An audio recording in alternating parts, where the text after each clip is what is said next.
Tumejumuika hapa kwa lengo la kutoa elimu juu ya shughuli za mbalimbali za ardhi na makazi kwa ugawaji wa hati na haki ya utumizi wa ardhi, swala ambalo lina muhimu mkubwa kwa maendeleo ya mtu binafsi, jamii zetu na taifa kwa jumla.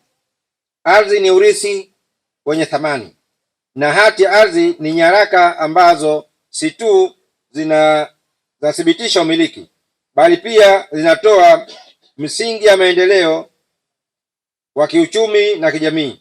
Pia tupo hapa kwa lengo la kutoa elimu na huduma mbalimbali zitatolewa kwenye sekta ya ardhi na makazi. Ndugu wananchi, kama tunavyoelewa kwamba ardhi ni moja kati ya rasilimali muhimu na kubwa inayochochea maendeleo. Kwa bahati, nchini kwetu hapa Zanzibar ni visiwa. Pamoja na majukumu yake, ardhi yetu ni ndogo. Idadi ya watu inaongezeka kila uchao. Tukichukua takwimu hapa, baada ya mapinduzi tulikuwa karibu 300,000. Lakini leo tukiangalia hapa tuna takriban 1.8 inakwenda kwa milioni 2. Kwa hiyo ni dhahiri kwamba ardhi yetu iko pale pale, lakini watu tunaongezeka. Kwa mahitaji ya ardhi yatakuwa ni makubwa kwa shughuli za maendeleo pamoja na kijamii. Kwa hiyo tuna haki ya kuipa mpangilio mzuri ardhi yetu hii ili tutumie tuende vizuri zaidi. Ndugu wananchi, zoezi hili kama inavyosemekana awali lina muhimu na linalenga kushajihisha wananchi kufuata sheria, kanuni na taratibu za usimamizi bora wa utawala wa ardhi ili kuweza kuimarisha maendeleo ya nchi na ustawi wa jamii. Pia lina lengo la kuhimiza jamii kuweza kutafuta hati za umiliki wa ardhi ili kuweza kuepukana na migogoro na matatizo mbalimbali.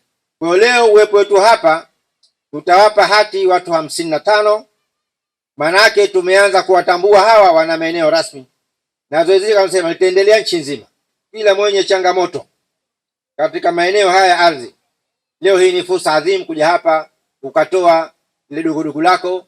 Kama una changamoto, eneo lako lina matatizo, wataalamu wapo hapa, na ikibidi kuja kupima, basi wataalamu wetu watakuja kupima katika utaratibu ambao wataelekeza.